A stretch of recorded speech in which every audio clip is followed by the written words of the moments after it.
Good evening, everyone, and welcome to the Twin Rivers Triangle Environmental Coalition meeting. On behalf of Chasten Gold nonprofit, thank you for joining us.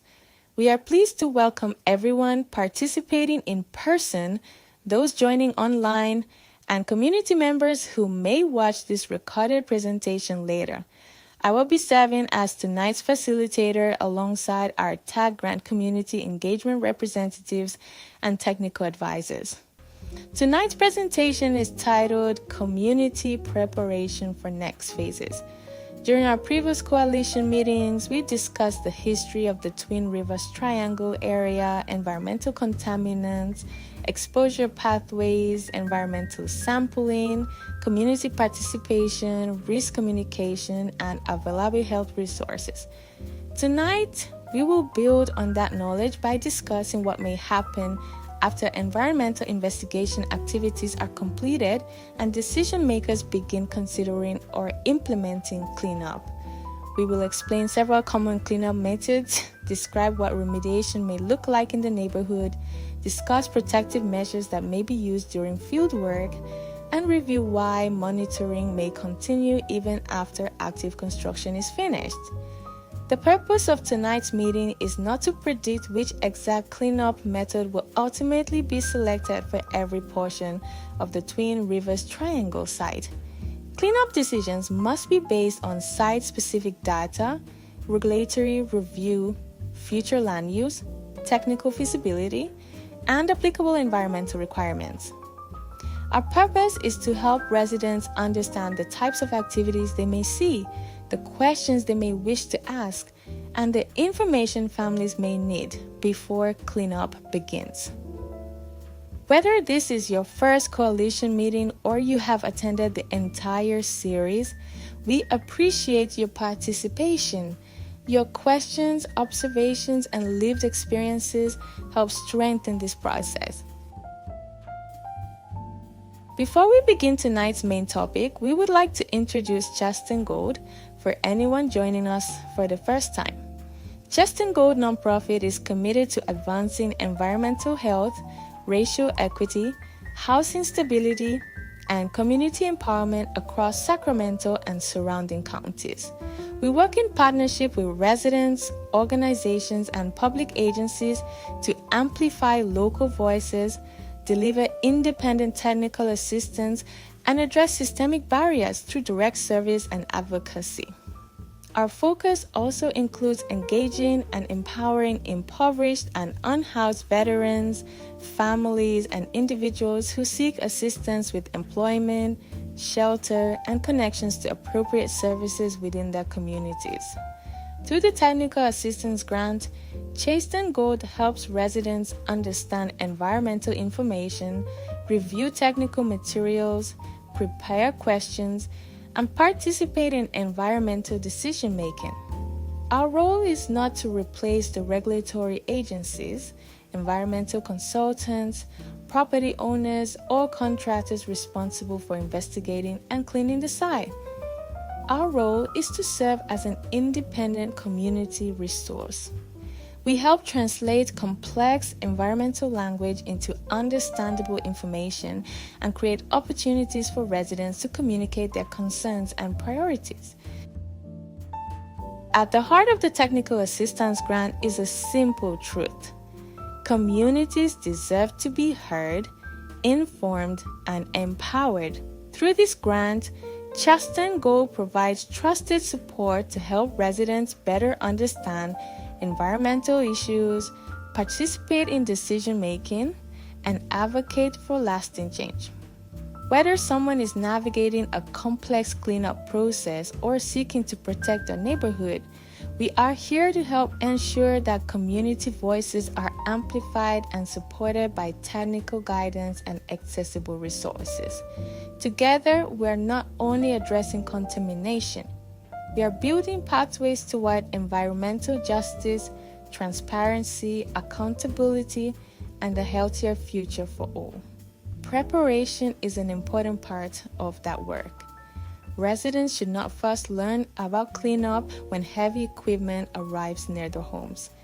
Communities deserve advanced information about the schedule, safety measures, traffic, dust control, noise, truck routes, monitoring, and who to contact if concerns arise. Meaningful community preparation helps reduce confusion and allows families to plan for temporary neighborhood impacts. Let us review tonight's agenda.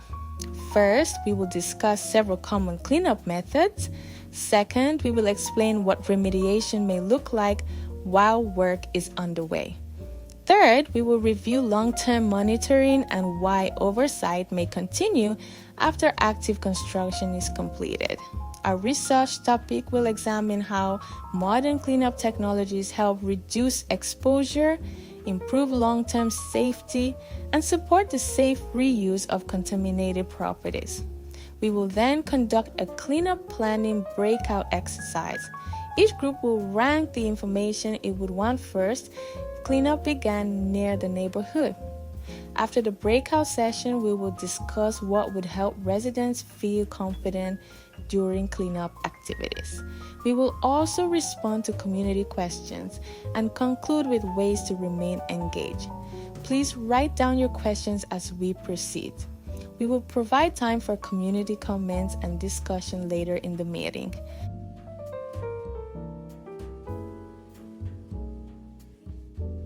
Before discussing cleanup methods, let us briefly revisit the Twin Rivers Triangle site and the purpose of the Technical Assistance Grant. The Twin Rivers Triangle project site is located in Sacramento, California. The Technical Assistance Grant Program provides funding to eligible communities so they may obtain independent technical advisors. The purpose is to help residents understand technical environmental information and become more informed and involved in cleanup sites and response actions. Response actions may include activities performed to investigate, control, remove, treat, contain, or otherwise address an actual or potential release of contamination at a property under regulatory oversight. The Sacramento Housing and Redevelopment Agency, commonly referred to as SHRA, purchased the Triangle site in July 2011. The property was acquired with the intention of transferring the light rail station site to Sacramento Regional Transit for development of a light rail station and redeveloping the Triangle housing site with residential units and possibly ground floor retail space.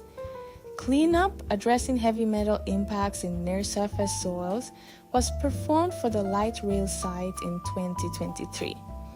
Further environmental assessment and subsequent cleanup activities for the Triangle housing site were planned for the 2025 to 2026 period.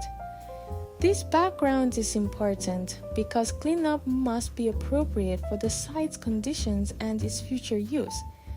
A property intended for residential use may require cleanup standards and protective measures that consider the possibility of long-term use by families, children, workers, and visitors.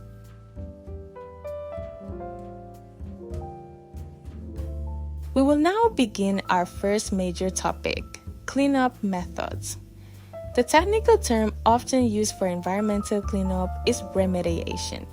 Remediation refers to actions taken to remove, treat, contain, isolate, control, or reduce contamination and potential exposure. There is no single cleanup method that is appropriate for every site.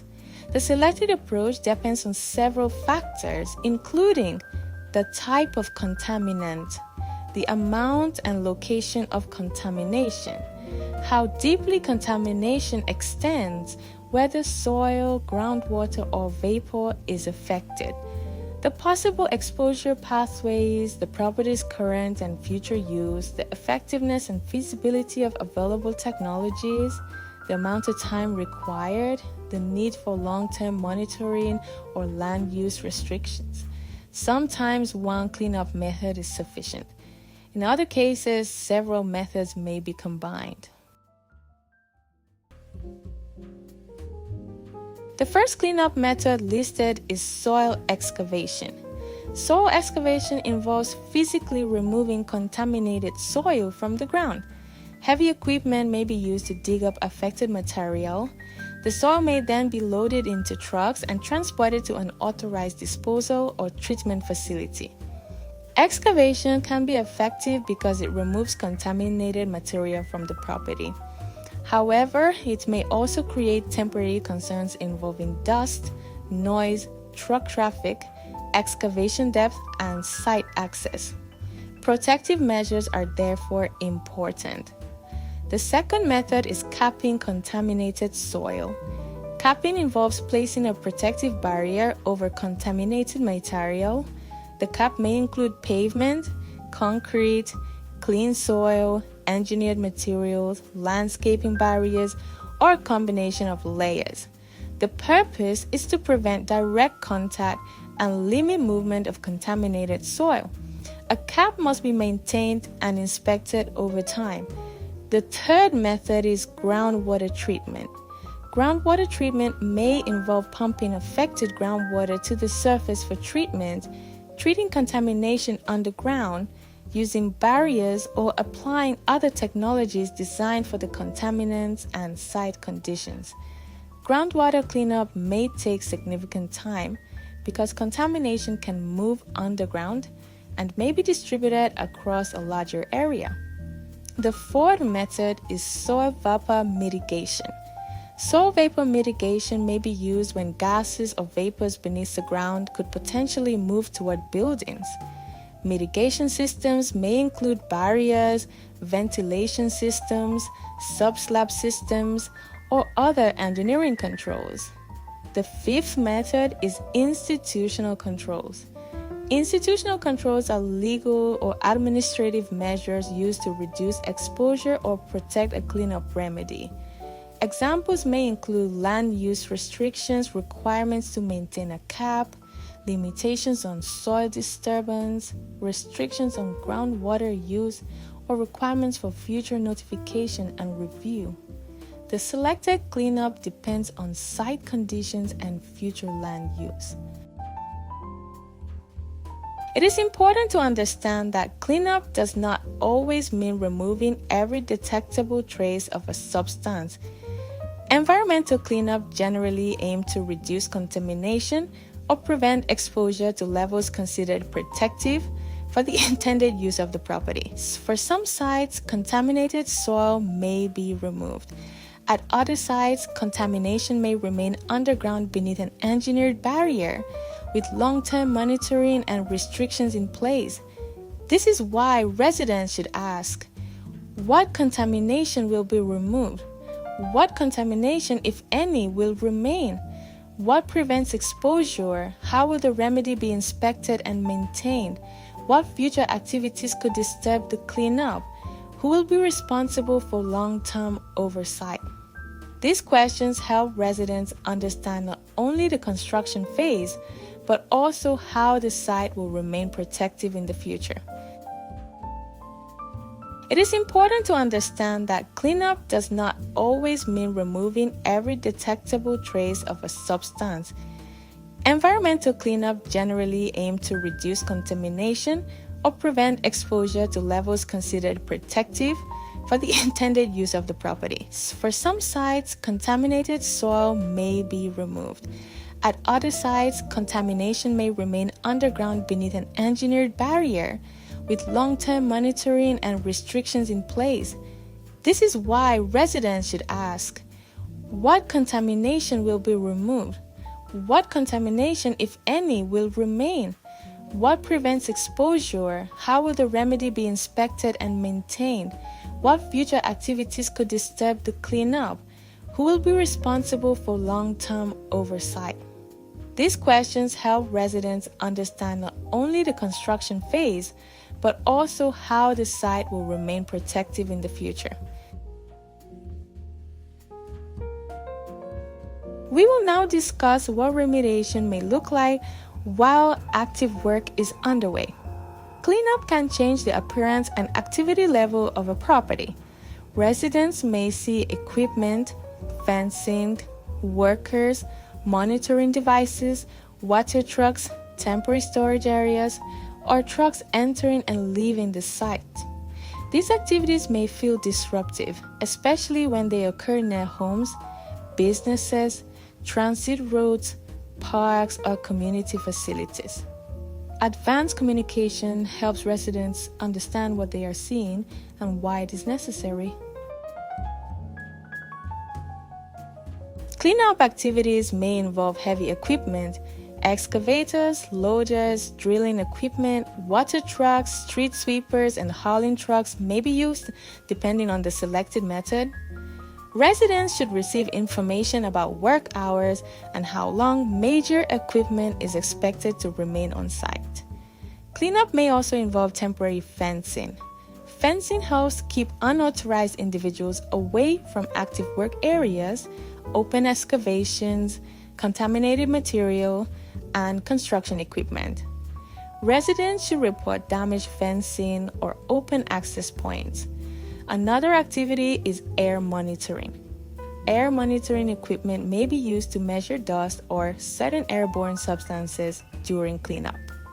Residents may ask, what is being monitored? Where are the monitors located? How often are readings collected? What levels trigger corrective action? How will the community be notified if a limit is exceeded? Cleanup may also include dust suppression. Dust control methods may include applying water, covering soil piles, limiting work during high winds, reducing vehicle speed, cleaning roads, using temporary enclosures, and stopping work when conditions cannot be controlled. Truck routes are another important consideration. Trucks may carry soil, equipment, clean fill, or other materials. Residents should receive information about the approved route, hours of operation, number of expected trips, traffic controls, and procedures for cleaning truck tires before vehicles leave the site. Soil disposal may also be part of the cleanup. Contaminated soil must be characterized, handled, transported, and disposed of according to applicable requirements. Protective measures help reduce impacts on nearby neighborhoods during cleanup. We will now discuss long-term monitoring. Cleanup does not always end when construction is complete. A property may look finished on the surface while monitoring, maintenance, inspections, or regulatory review continues behind the scenes. Long-term monitoring helps confirm that the selected cleanup remains effective. The length and type of monitoring depend on the remedy and the conditions at the site. One form of long-term monitoring is the use of groundwater wells. Groundwater may be sampled periodically to determine whether contamination is decreasing, stable, or moving. Monitoring can continue for years when groundwater is affected. Another form is air monitoring. Air monitoring may occur during active cleanup, during particular construction activities, or as part of an ongoing mitigation system. Soil sampling may also continue. Follow-up soil samples can help confirm whether excavation achieved the cleanup objective or whether a protective layer remains effective. Engineering inspections are another important component. Engineered controls such as caps, vapor systems, drainage controls, fences, or protective barriers may need periodic inspection and maintenance. Periodic environmental reviews may also occur. Regulators and responsible parties may review monitoring data, inspection reports, site conditions, and land use compliance to determine whether the remedy remains protective. Long-term monitoring confirms that cleanup continues working over time. Residents may ask how monitoring results will be reported and whether those reports will remain publicly available.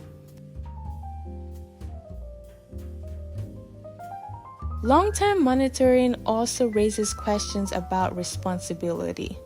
Residents should understand who owns and maintains the property, who is responsible for inspections, who reviews monitoring data, who repairs a damaged cap or mitigation system. What happens if future construction disturbs the soil? Will future tenants or property owners be informed? What agency retains oversight? How can residents report a concern years after the initial cleanup? A cleanup remedy is only as strong as the long-term plan for maintaining it. Clear documentation and accountability are therefore essential. Tonight's research topic focuses on how cleanup technologies continue protecting communities. Environmental engineering has produced methods that can remove contamination, reduce exposure, control contaminant movement, and support the safe reuse of previously contaminated properties. Modern cleanup technologies may allow properties to return to productive use while protecting public health. For example, improved treatment systems can address certain contaminants in groundwater. Vapor mitigation systems can reduce the potential for underground vapors to enter buildings. Engineered caps can prevent contact with contaminated soil. Real-time air monitoring equipment can provide information during active cleanup. Digital reporting systems can make monitoring data easier to review over time. However, technology alone does not guarantee a successful cleanup. A cleanup method must be appropriate for the specific contaminant and site conditions. It must be correctly designed and installed. It must be monitored and maintained. It must also be supported by transparent communication and regulatory oversight.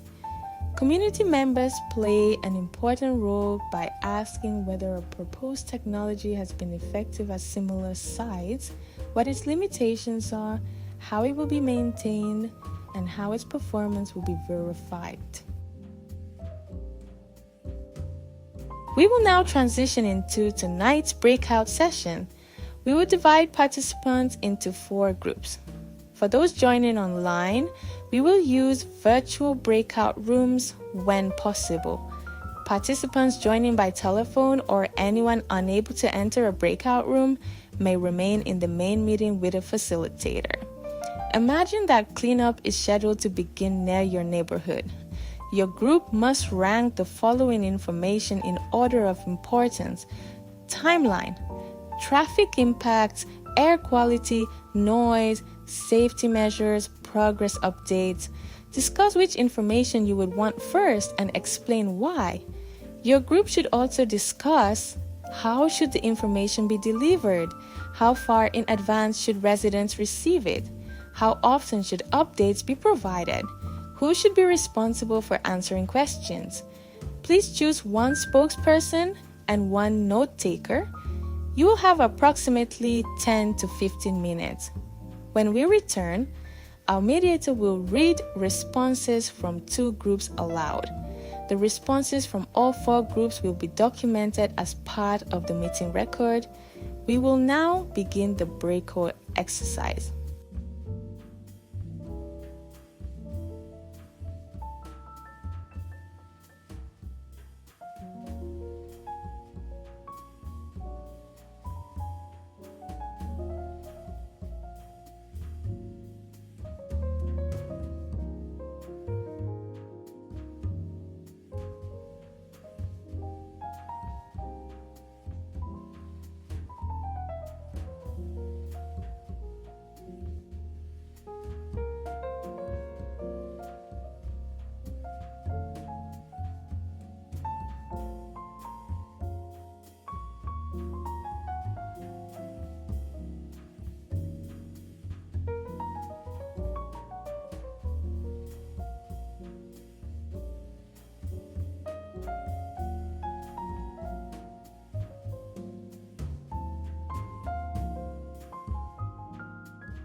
Welcome back, everyone. Thank you for participating in the cleanup planning exercise. We will now hear 2 breakout group reports. Welcome back, everyone. Thank you for participating in the cleanup planning exercise. We will now hear 2 breakout group reports. Group 1 ranked its priorities as follows: safety measures, air quality, timeline, traffic impacts, progress updates, noise. The group selected safety measures as its top priority because residents want to understand how children, pedestrians, pets, nearby homes, and the general public will be protected. The group selected air quality second because residents are concerned about dust leaving the property during excavation and hauling. The group requested information about air monitor locations, dust control procedures, work stoppage conditions, and how residents would be notified if a concern occurred. The group recommended distributing information at least 2 weeks before major work begins to printed flyers, email, text alerts, and the project website. The group also requested a phone number for urgent concerns during work hours. Thank you, Group 1. Group 2 ranked its priorities as follows: timeline, traffic impacts, safety measures, progress updates, air quality, noise. The group ranked the timeline first because families need to know when work will begin, how long it will last, and whether activities will occur during school hours, commuting periods, weekends, or holidays. Traffic impacts ranked second because truck routes could affect neighborhood streets, bus stops, pedestrians, cyclists, and access to homes. The group recommended weekly progress updates during active cleanup and immediate notice of major schedule changes. The group also requested a clear map showing the work area, truck routes, temporary closures, and locations of monitoring equipment. Thank you, Group 2. Both groups identified the need for information that is early, practical, visual, and updated regularly. Although the groups ranked the categories differently, they agreed that residents need more than a general announcement. They need specific information about what will happen, when it will happen, how people will be protected, and whom to contact. This is the value of community preparation. It allows residents to identify the information they need before work begins rather than after a problem or misunderstanding occurs.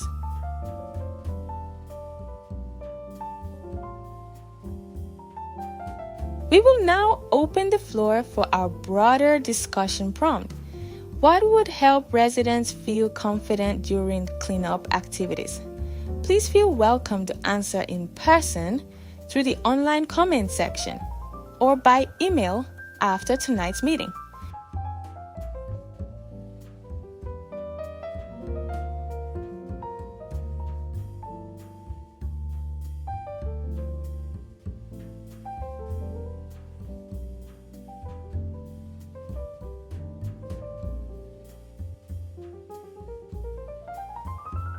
We received an important community question. How do investigators know when a site is considered clean enough? The answer depends on the contaminants, exposure pathways, cleanup goals, future land use, regulatory requirements, and the selected remedy. Before cleanup begins, the oversight agency generally establishes objectives or standards that the cleanup must meet. After contaminated soil is excavated, confirmation samples may be collected from the bottom and sides of the excavation. These samples help determine whether the cleanup objective has been achieved or whether more soil must be removed. For a CAP or engineering control, investigators may confirm that the system was installed according to the approved design. For groundwater treatment, monitoring data may be collected over time to determine whether concentrations are decreasing and whether the remedy is performing as expected. A site may be considered protective when contamination has been removed, treated, contained, or controlled to the point that unacceptable exposure is prevented for the approved land use. However, a site may still require long-term monitoring, maintenance, or land use restrictions. This is why clean enough does not always mean that every contaminant has been completely removed. It means that the remedy meets the approved cleanup objectives and is considered protective under the conditions established for the property. Residents may ask to review the cleanup completion report, confirmation sampling results, long-term monitoring plan, and any land use restrictions.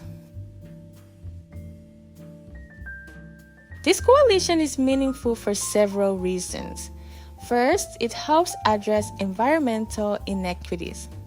Many Sacramento neighborhoods, particularly low-income and historically marginalized communities, experience greater exposure to pollution, contaminated properties, industrial activities, and poor environmental conditions.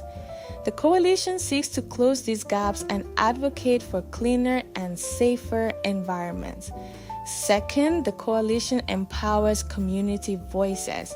Residents deserve a seat at the table when decisions are made about their health, land, housing, neighborhood, and future.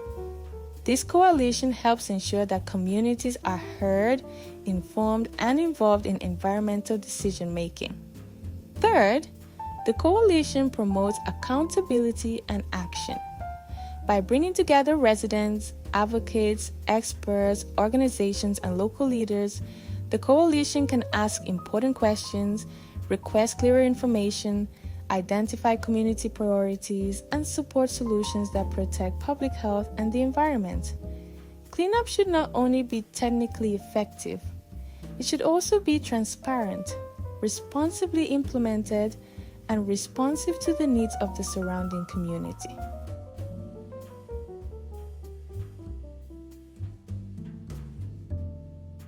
There are several ways residents can support this coalition. You can participate in person or through the live online question and answer section. You may submit comments before or after meetings. You can volunteer to support outreach, environmental education, community surveys, meeting activities, or information distribution. You may also submit scientific research, neighborhood observations, lived experiences, and questions for our technical advisors. Questions and information may be sent to support@chastengold.org. You can also share coalition materials with neighbors, schools, churches, tenant groups, local organizations, businesses, and other trusted community networks. Participation does not require a scientific degree or professional title. Community knowledge, observation, and lived experience are meaningful contributions.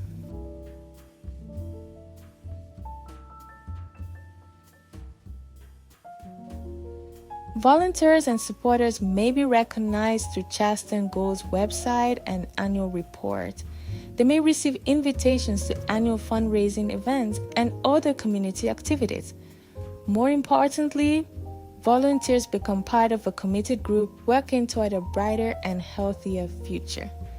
Volunteers may help distribute environmental information, assist at community meetings, support youth education, collect neighborhood feedback, connect residents with resources, or help ensure that information reaches people who may not use online platforms.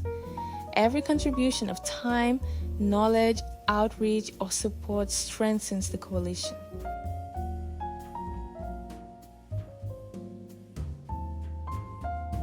We welcome continued communication after tonight's meeting. Questions, comments, scientific research, community observations, or requests for clarification may be emailed to support@chastengold.org. Residents may also visit www.chastengold.org. Please include Twin Rivers Triangle TARG in the email subject line whenever possible so the message can be directed to the appropriate team member. When submitting a cleanup-related question, it may be helpful to identify the specific location, concern, slide, environmental document, or type of activity involved. For example, you might write Twin Rivers Triangle TAG, question about proposed truck routes, Or Twin Rivers Triangle TAJ, question about air monitoring. Clear subject lines help the team organize and respond to community inquiries.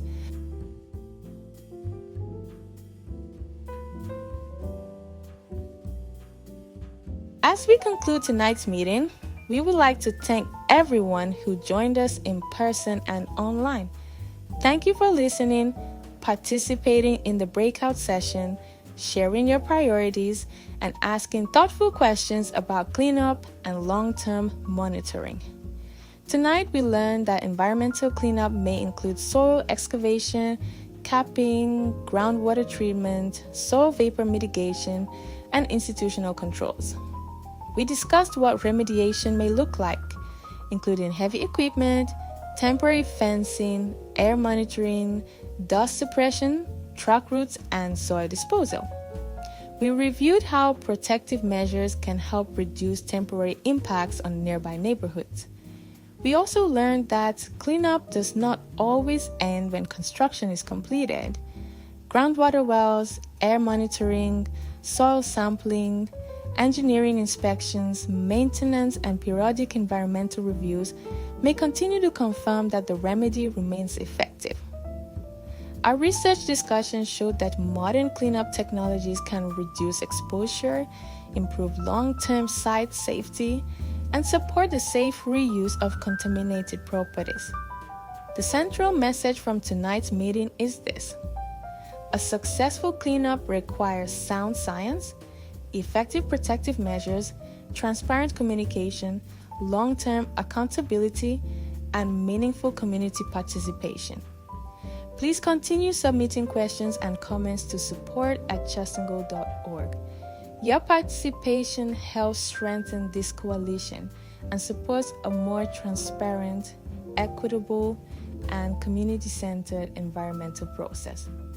On behalf of Chasten Gold nonprofit, our TAG grant community engagement representatives, technical advisors, volunteers, and community partners, thank you for being part of tonight's Twin Rivers Triangle Environmental Coalition meeting. Please travel home safely, take care of yourselves and one another, and have a wonderful evening. Thank you, Sacramento.